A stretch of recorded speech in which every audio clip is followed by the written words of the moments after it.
Welcome back to the Smart Driving Cars podcast. Thanks for being with us. This edition is made possible by CARTS, the Corporation for Automated Road Transportation Safety, a 501c3 nonprofit dedicated to safe and high-quality mobility for all. I'm Fred Fishkin, along with the Faculty Chair of Autonomous Vehicle Engineering at Princeton University, Alain Kornhauser. Hi, Alain. Hey, hi, Fred. And we are taping this on Friday early evening and hoping that Princeton's going to pull off another big win tonight. Hope so. Whatever, it's been a very long time since we've been in the Sweet 16 and won a Sweet 16.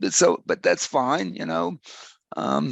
We do have students playing athletics at Princeton, and they go to class. Yes, they do.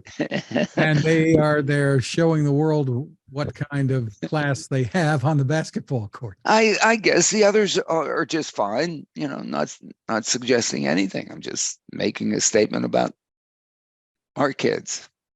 Of course. Well, turning to the latest Smart Driving Cars newsletter, you start out talking again with more thoughts about the ITU 2023 Future Networked Car Symposium. And you say, let's continue the discussion coming up in May at Princeton. Yeah, I mean, I bring this up because, there's session 3 dealt with automated driving systems for consumers and other vehicles, trucks, delivery, shuttles, robo-taxis, etc. And, I guess my anticipation was that they were going to talk about, as they say in that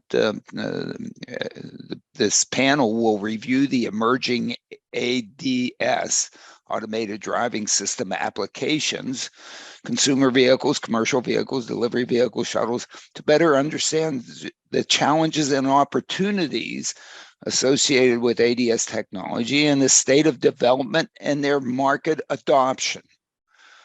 And so I think the whole aspect of this is that at least what I was looking for was a discussion on market adoption. I think we've had a long history now, what is seemingly a long history associated with the development, the testing, the research associated with these automated driving systems. And one would hope after the investment, whether it's been 200 billion or more, I think the 200 billion number is a McKinsey number, but substantial amount invested since the latest wave of this automation started. And I claim my claim on when it started was with the DARPA challenges. Why? Because that changed the mindset substantially about automation and mobility for our citizens, for our cities, from one in which one had a dedicated vehicle in a dedicated roadway that you could then begin to ensure the safety of the operation by having it be an exclusive roadway. And the beginning of that, whether it's 1939 at the New York City World's Fair, or when we all realized we're not really going to do anything at the moon, and we're not going to Mars. All this technology that got us to the moon, maybe it can be applied in the cities. And things like personal rapid transit emerge, in which there's an exclusive guideway with exclusive vehicles, for which the automation challenge of having it be safe, in other words, not crashing into each other, is substantially easier because the exclusive guideway doesn't allow a lot of the potential mishaps to occur. Basically, you just have to make sure you switch properly and you don't, you merge properly. and you don't run into the tail end of the vehicle in front of you, because you have the exclusive guideway. So, that gave a lot of hope for automation, for moving people, because then you can make it demand responsive. It's computers of the 70s, 80s, and 90s, which, couldn't really do much, but could do much. Weren't that expensive, but were expensive. But still, the opportunity to have high quality, demand responsive mobility for anybody that could walk to and from a station was there. But the fundamental problem with that was you had to have your own infrastructure, exclusive infrastructure, and that made it so that it was impossible. I mean, impractical. Everything's possible, I guess, but impractical. And I had students design systems for New Jersey that basically could serve all the origins and destinations in Jersey, with a 5-minute walk to and from, but it would take 10,000 stations, 10,000 miles of guideway to interconnect all these things. Who knows what the cost of such a thing would be? Order of $1 trillion. Some enormous number, but it's not just how much it costs to build it. I mean, to get permission to build it, how many planning board meetings do you have to go to pass an elevated guideway by people's bedroom windows? I mean, so finally, the whole concept of the DARPA challenges was, my goodness, let's put all the intelligence in the vehicles and let's use the infrastructure that exists. Unfortunately, that infrastructure now has a lot of challenges, because it's not just making sure one computerized vehicle doesn't run into another computerized vehicle. You have to make sure that one computerized vehicle doesn't run into a vehicle operated by a human, or that the vehicle operated by the human doesn't crash into the vehicle operated by a computer. Mixing those two very different things is proving to be an enormous challenge. Well, you talk about all of the testing that's going on now for what, 15 years? Yeah, because now it's that the DARPA's getting to be 20 years on this. The first DARPA challenge was in 2004, and then Google takes what was learned out of the DARPA challenges and brings it into the private sector to really do this, with the expectation that the opportunities, at least expectation that the opportunities for societal value and so on for this, that it's going to be disruptive in terms of providing mobility to people, and they'll rush out and use it. And the opportunity to have it so that the individual movement of people doesn't have a labor charge associated with it, not only to move the person, but to wait for the person until they're ready to move. My goodness, this is going to be the best thing since sliced bread.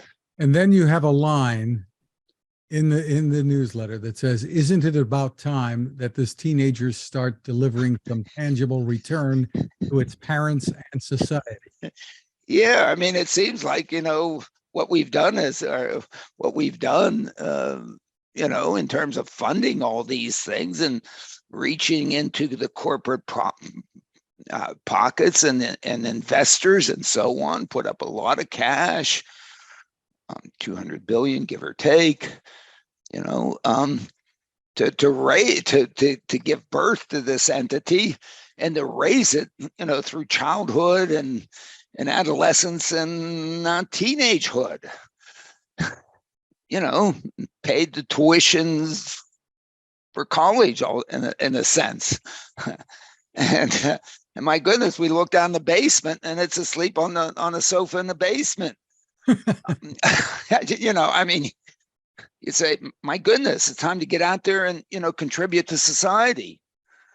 And to capture the value proposition that's been promised out of this entity that has grown and learned and improved and taken the tests and passed most of the tests and failed a couple, maybe, whatever,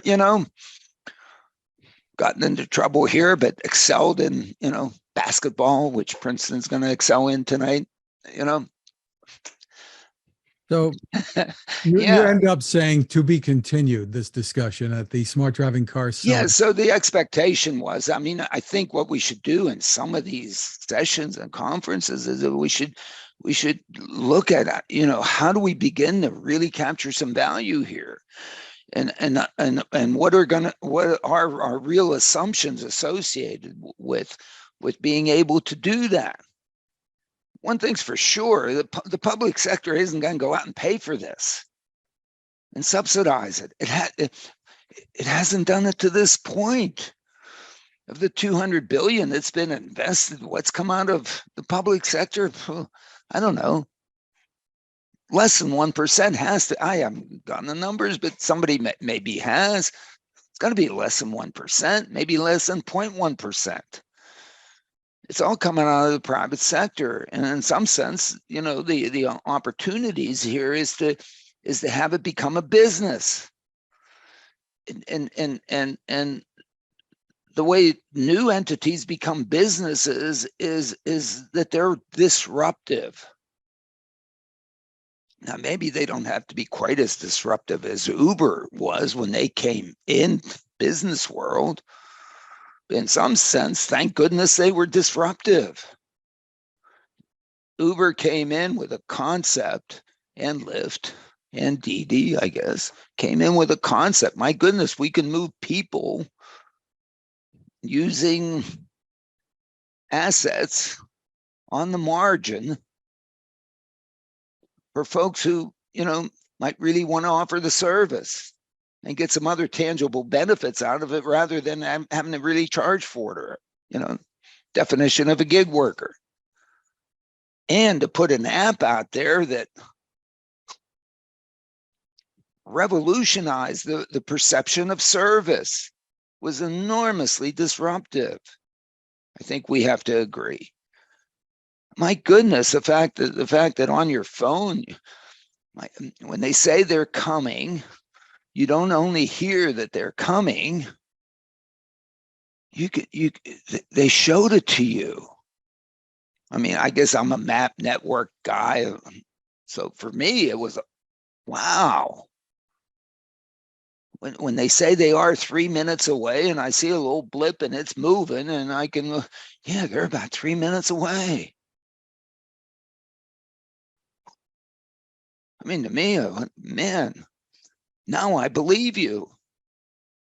And to be able to do it and so on, such that nobody touches the money.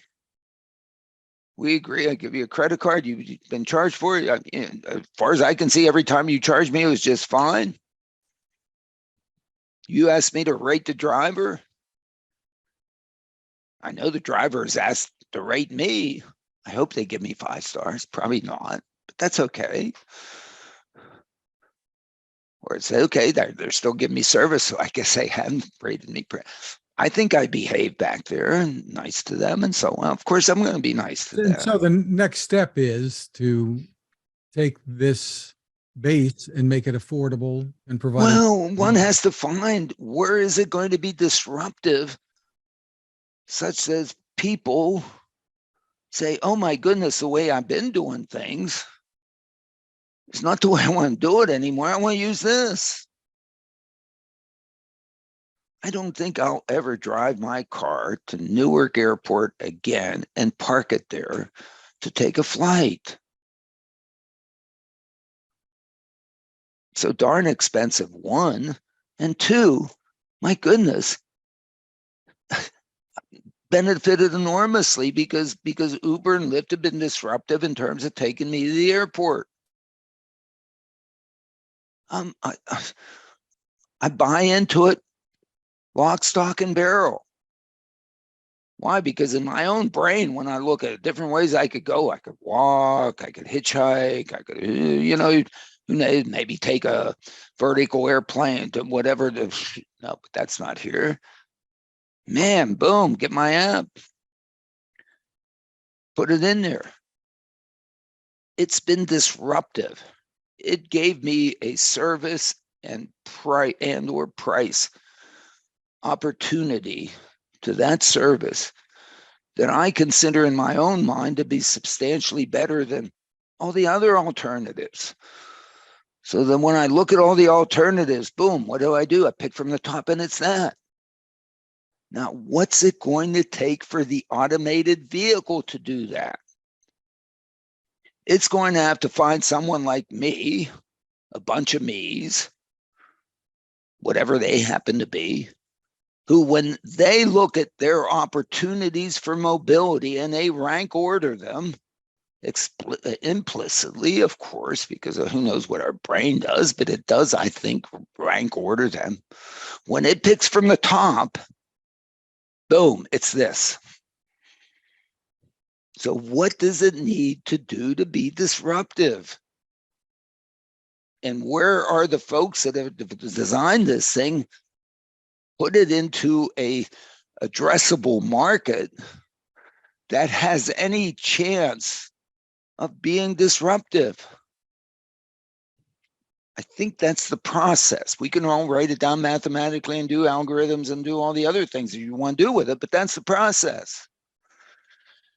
As I look at the places where some of these folks want to try to do this, I scratch my head.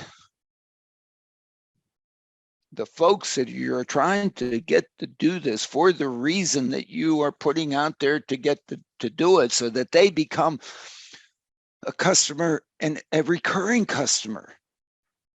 You have to find recurring customers, because the cost of acquisitioning a customer is, in any market, really expensive. But once you, in a sense, hook them, get them, whatever, put the information out there or whatever, and so on and so forth, that they come back. Otherwise, it's a one-off. Who cares about the one-off? Mobility is a scale business.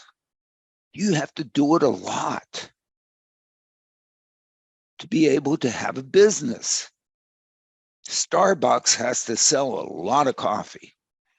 McDonald's, I don't know if they still advertise, used to put up billboards outside. 35 gazillion sold, or whatever the number was. And they keep changing the number. Maybe they still do that. Well, maybe I'm dating myself, or I don't know what I'm doing, but it's scale. It's scale. This is a scale business. This isn't a one-off. And so when I look at where some of this technology is trying to go and into the marketplace, I said, there's nobody there. Who would think that you're really disruptive? Well, that's one well of the let me say, people, safety seems to be the biggest attribute of this technology. This technology has to be safe. For it to be disruptively safer than the safest ways that one can go between A and B, if one throws away all the other constraints and says, safety. To be substantially better than that, to say, oh, it's going to be safer on a per passenger mile basis than airlines. My goodness, they've achieved phenomenal what they've achieved. Now, when they came out of the box and started to do airlines, they weren't there. Lockheed Electra or whatever, you name them all. But over time, over what's 100 years of that technology. It has become kudos. But if you have to get out of the box to be, and the reason you're out of the box is because you're disruptively safer, I'm playing golf. I'm done. But you got to be safe. Okay. And I think there are opportunities in place where you can be safe. But that's not your selling point. That's a floor. Your disruptive point is, I guess, level of service and price to some people. Now, there are some people for which price has so much money they don't care. Or somebody else is paying for it. Sure, they care. I won't say they don't care, but you know. So it's essentially impossible to be disruptive in price. Free doesn't do it. Right now, the transit industry maybe thinks that making free transit is going to get a lot of riders. I don't know. We tried that with Mercer Metro in 1975 between Trenton and Princeton.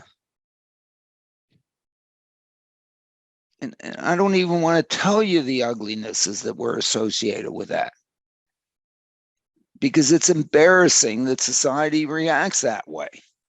So I won't mention it. Just to say that, if you want to make a bus from Trenton to Princeton and back and forth, get a lot of people who currently drive to not drive, making it zero isn't enough. You're going to have to pay them cash, and probably a lot of it. So, because the level of service compared to my car, I like to say, sitting out there like a little puppy dog, just waiting for me to use it. I can hear it. Alan, come use me. Come use me. I'm waiting. I'm ready to go. I'll take you anywhere. For which my marginal expense in using it, perception, is zero. And in fact, I used to joke in class about the advertisements to buy a new car when people were giving you cash back. Oh my goodness, if I bought a who knows what, I could get $5,000 cash back. I tell the class, I'm going out and buy 5 of them. I'll have $25,000 in my pocket.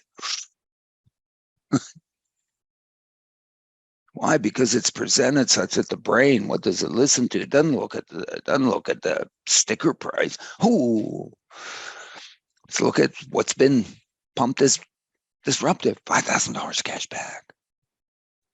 Or the fine print below how much it costs to lease a vehicle. Yeah, whatever, and sure, and I'm not joking. I mean, this is all part of marketing and so on and so forth to get you to finally think that this thing is a disruptive product that I want to get. In some sense, the beauty of the automobile market is it's set up all these, maybe it's fallen into place, all the mechanisms that make it seem such that the level of service that's offered by that thing is really great. And so that's why people run out and buy it. Until when they get hit by the sticker shock, they can't afford it, or they don't have it, or they're too young to have a driver's license, or whatever other reason. And then those folks don't have the level of service that I have, that you have, Fred.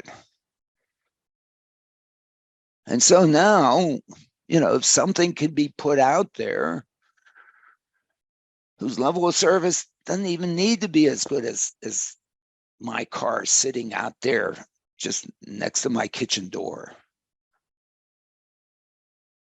But compared to what they have, because they don't have that, and if that thing could be affordable, such that what I'm asked to pay for it is something that I really can deal with, or maybe somebody gives me a little bit of help. I get some travel stamps instead of food stamp, whatever. All of a sudden, I'm a customer. I'm a repeat customer. And I'm a repeat customer to be able to go to places that now enhance my quality of life, advance my health, advance my knowledge, advance my societal integration and experiences. Lets me exercise, all the good things in life because of the mobility. Now, if they can find that, to me, if they find that group of folks, my goodness, that's a market. And as I suggest in there, it might be 150 million people. And as you've said, it would be disruptive. And it's disruptive because the mobility that you could offer with a robo-taxi is essentially almost as good as a car. In fact, it's probably better because I don't have to park it. I don't have to deal with that. It's a service out there. Somebody else, make sure the tires are pumped and it's clean. I don't have to do that. Oh my goodness. Why do I own that thing out there? I mean, that is an albatross around my neck. So I don't even want to go that far, because then the market in the US is not 150 million people, which is half a billion person trips a day.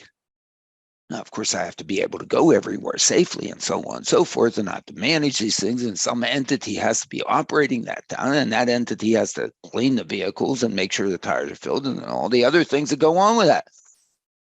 But that's what McDonald's does for me in terms of making hamburgers, or what Dunkin' Donuts does in brewing the coffee and making the donuts. It's a business that all of a sudden provides a product that a consumer may say, my goodness, I'm happy with this. And if I need a little bit of help, all kinds of agencies out there to be. Why? Because it doesn't take much help. Why? Because it's affordable. Why is it affordable? Because if you go through the numbers and you get productivities of being able to serve, which I think you can do in a serious deployment, 100-person trips a day per vehicle. You do 100-person trips a day per vehicle, it's really cheap, because these vehicles, in the end, in scale, aren't really all that much more expensive than vehicle you go out and buy it, in the showroom today. But now you're distributing that over 100-person trips a day, 300 days a year, maybe for a period of 4 years. And if the Fed decides that, lower some interest rates, but even at the current interest rates, capitalization is almost nothing.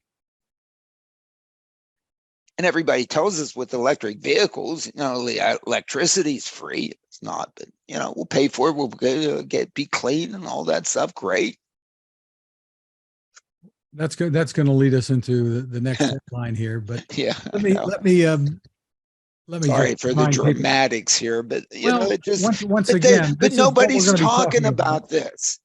It drives me nuts.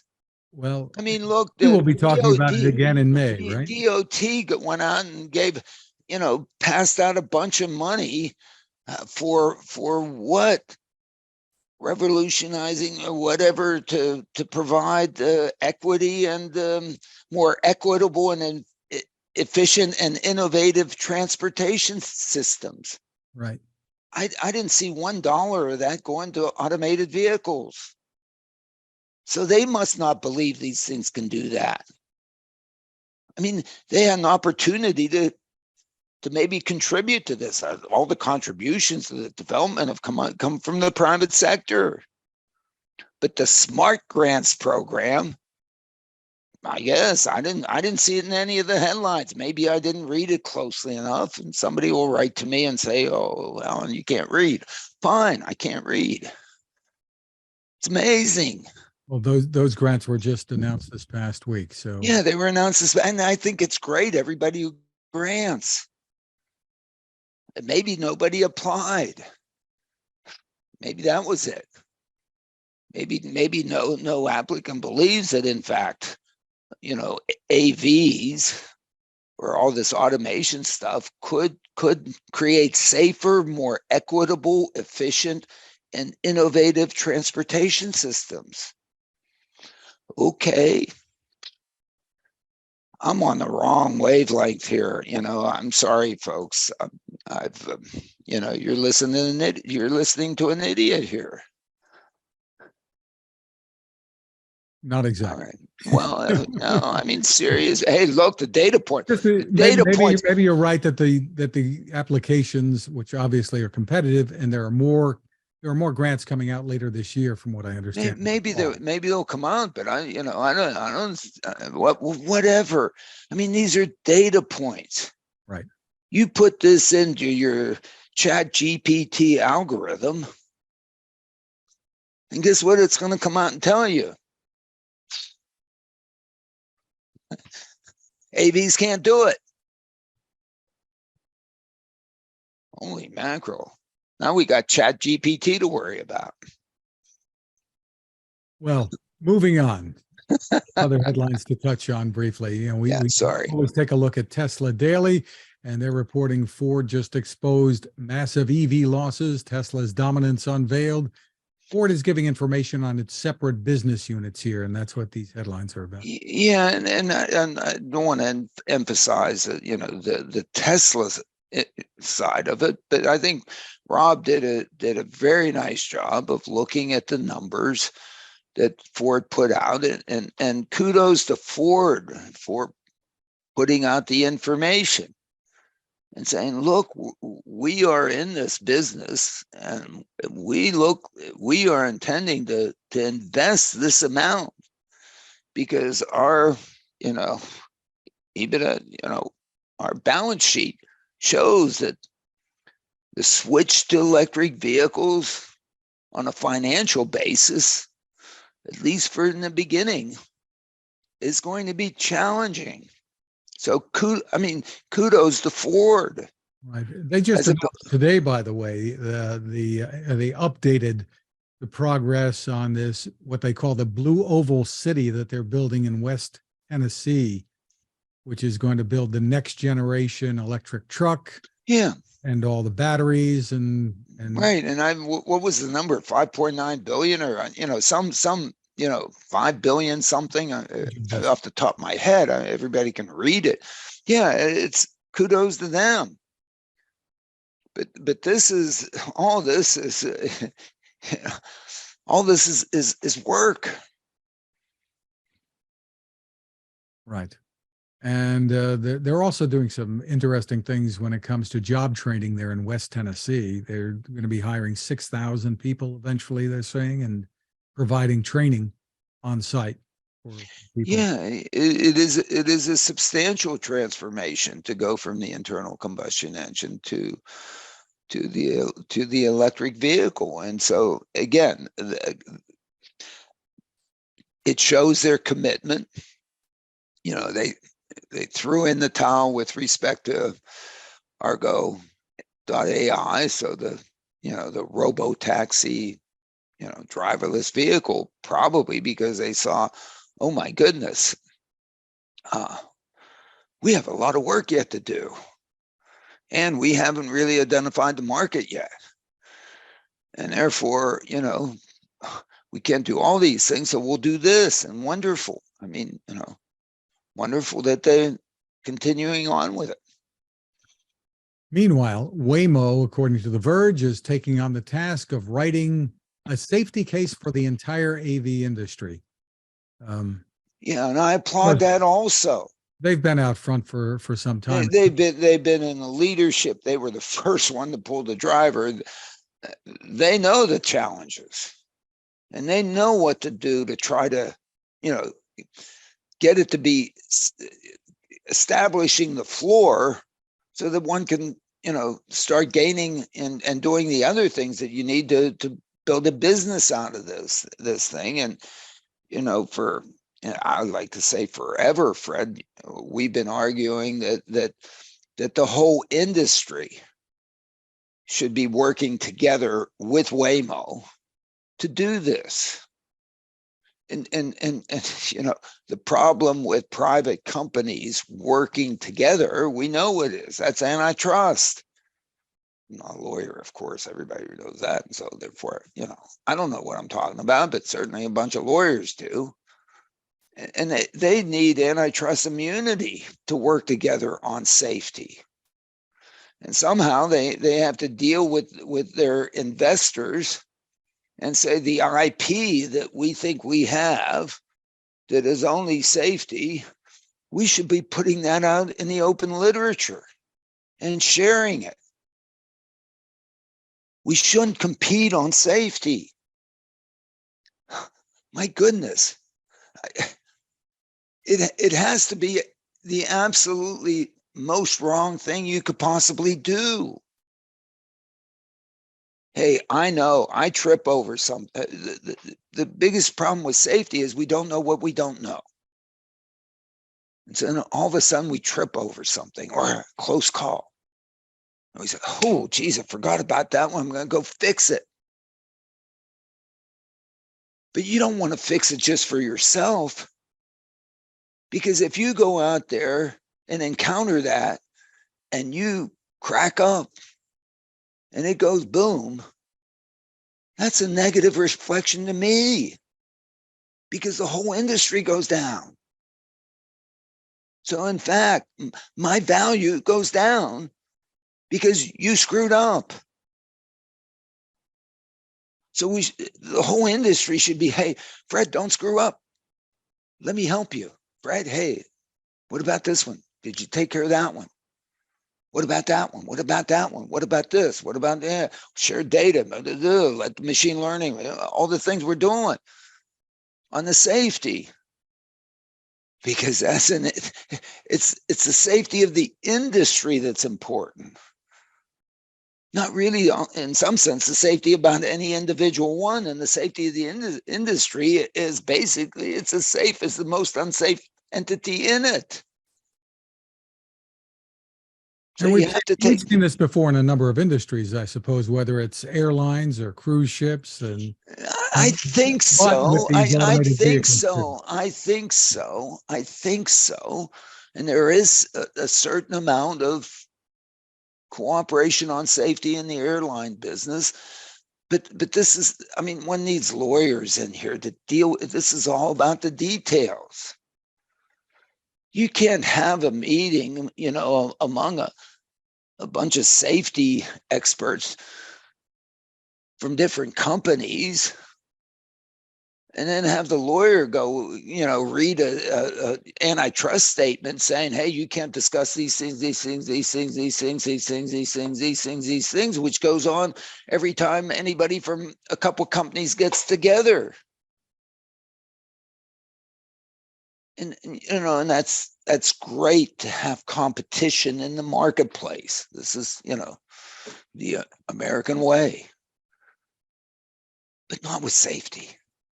Right. Sorry. We've made that point for a we made the point. time. I'm the wrong guy to make. Maybe Matt Dowse can make the point. Other people, I'm ill-equipped for a lot of things that I'm really ill-equipped for. So touching on another quick headline, Alan, The Street had a report saying 4 reasons self-driving cars and not drones will deliver your packages. Whatever. Neither one is at my front door yet. Yeah, I mean, I think sure. I mean, you can do one-off drone deliveries and probably really well. And in places where, you couldn't even have a driver do it. Great. Okay.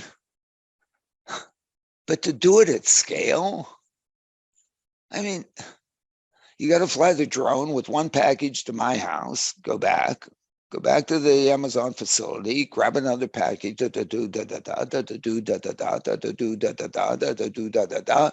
as opposed to loading them all up into a van, doing an optimal routing algorithm and just going to drop off. What?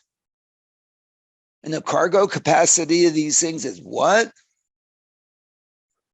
What am I eating? 2 ounces of caviar. I mean, maybe for the delivery of caviar. Well, there are lots of factors there too. With drones, there's noise. There's a lot of other stuff. No, I know. About. I'll take that. No, I mean, I don't believe it. Okay. I don't believe it. I don't believe. Sure, it would be great to have a drone take me to Newark Airport, instead of Uber or Lyft or a robo taxi. Okay. Really? I mean, any kind of volume on this. I know it's 3-dimensional, and I know we have, the other layers of, collision avoidance as opposed to just being on the same plane, on the same road and all that stuff. I don't know. I don't believe it. On that Sorry, note, folks. We're going to wrap this up and wish Princeton a very good night. And yeah, whatever. I mean, it's such a wonderful, it's a wonderful run, for a bunch of kids who go to class. Absolutely. Thank you to CARTS, the Corporation for Automated Road Transportation Safety, for helping to make this podcast possible.